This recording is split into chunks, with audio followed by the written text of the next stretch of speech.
Parlons de linguistique.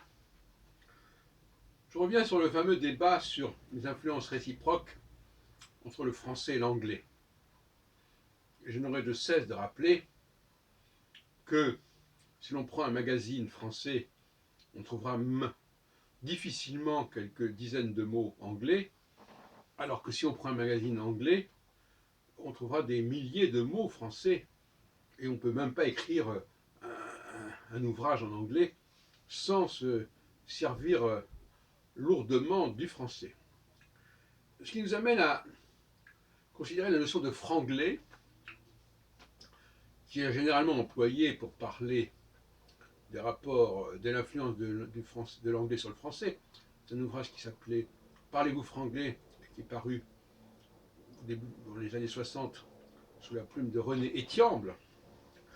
Eh bien, on pourrait parler d'un franglais au sens plus général, même d'un French English, pour désigner cet ensemble constitué par le français et l'anglais, qui est une forme de francophonie en fait.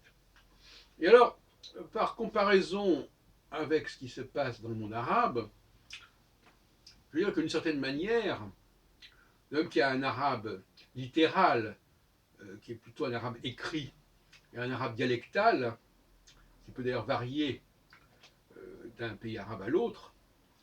Moi-même, j'ai appris, il y a déjà très longtemps, j'ai passé pas mal de temps à apprendre l'arabe dialectal tunisien. En 1973, j'étais à la Bourguiba School de Tunis, et donc je me débrouille assez bien dans l'arabe dialectal tunisien. Alors l'arabe dialectal, il est matiné d'autres expressions. Par exemple, on peut penser que dans certains, l'arabe dialectal du Maghreb doit comporter pas mal d'éléments kabyles ou berbères. Enfin, peu importe. Et je pensais qu'on pourrait parler sous la forme du franglais, d'un franglais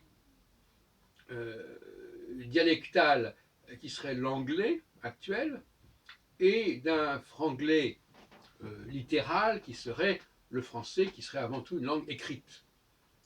Parce que, en fin de compte, le français a surtout dominé en tant que langue écrite, beaucoup plus qu'en tant que langue orale. À telle enseigne d'ailleurs qu'il est vraiment difficile de parler le français et surtout de le comprendre oralement. Il y a une énorme différence entre comprendre le français écrit et comprendre le français oral. C'est terrible. Et l'autre jour, pas plus tard qu'hier, parlant avec des amis dont un était anglais, l'autre était francophone, j'ai employé pour désigner une dame qui était en train de faire le ménage, dit la fédulogie, la fédulogie. Eh bien, l'anglophone, lui, n'a pas compris la fédulogie. Ce n'est pas qu'il ne comprenait pas le français. Si ça avait été écrit sous son nez, il aurait compris que c'était la fédulogie, en 4 mots. Mais en entendant la fédulogie, il s'est dit qu'il a pensé à psychologie, etc. Enfin, il a pensé à des trucs comme ça, parce qu'effectivement, il est beaucoup plus facile, je l'ai déjà dit, je me répète, de parler une langue parce qu'on choisit ses mots et qu'on sait ce qu'on va dire, que de comprendre une langue. Et le paradoxe est qu'en réalité, pour moi, maîtriser une langue, c'est pas tellement la parler, mais c'est la comprendre. C'est-à-dire comprendre ce qui exige deux choses. D'une part, d'en comprendre toute l'étendue du vocabulaire, et deuxièmement, de pouvoir distinguer les mots les uns des autres à l'oral. Et donc ça dépasse beaucoup de personnes. Et par exemple, moi-même, je suis certainement beaucoup mieux, bien meilleur à l'oral quand je m'exprime dans une langue étrangère, dans certains cas en tout cas, que quand je dois l'entendre et donc quand je dois la comprendre. En hébreu, par exemple, je peux tout à fait m'exprimer correctement en hébreu. Ça ne veut pas dire pour autant que je comprends tout ce qui se dit en hébreu. Ça ne veut pas dire pour autant que je n'ai pas une difficulté, ou du moins que c'est assez fatigant pour moi, un, de lire l'hébreu, bon ça c'est évident, deux, d'écouter à la télévision ce que les gens disent, parce que c'est fatigant, et aussi parce qu'il y a un vocabulaire dont je ne me sers pas et que je ne connais pas forcément. Donc il y a une grande différence entre notre connaissance de la langue en tant que langue maternelle, avec tout ce que ça implique d'acuité, de perception, de captation des données et des informations, et le fait d'apprendre une langue et d'apprendre plus ou moins à la parler sans pour autant comprendre tout ce qui se dit dans cette langue. On croit souvent que quand on parle une langue, on la comprend, c'est faux. On peut très bien bluffer, on peut très bien dire quelques mots dans une langue.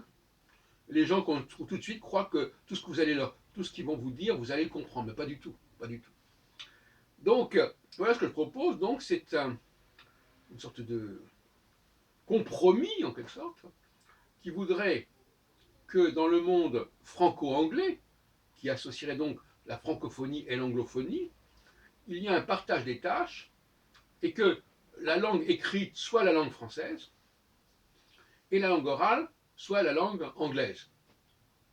Ce serait un compromis historique que je propose pour le XXIe siècle, où tout le monde y trouverait son compte, parce que d'une part, on sait que l'anglais est quand même très répandu, c'est un fait, et donc par conséquent que beaucoup de gens s'expriment en anglais, même s'ils n'écrivent pas en anglais nécessairement.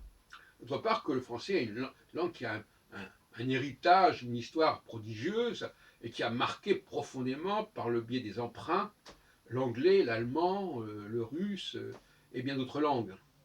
Sans compter, bien entendu, toutes les langues du monde francophone. Et on sait que le monde francophone, comme l'a répété encore Jacques Attali récemment, va devenir de plus en plus croissant du fait de l'hyperdémographie africaine. Donc, je crois que c'est le moment de faire cette espèce de compromis historique entre l'anglais et le français, qui ferait que nous serions bilingues en quelque sorte. Nous écririons tous en français et nous parlerions tous en anglais. Voilà, voilà ce que je propose. À bon entendeur, salut.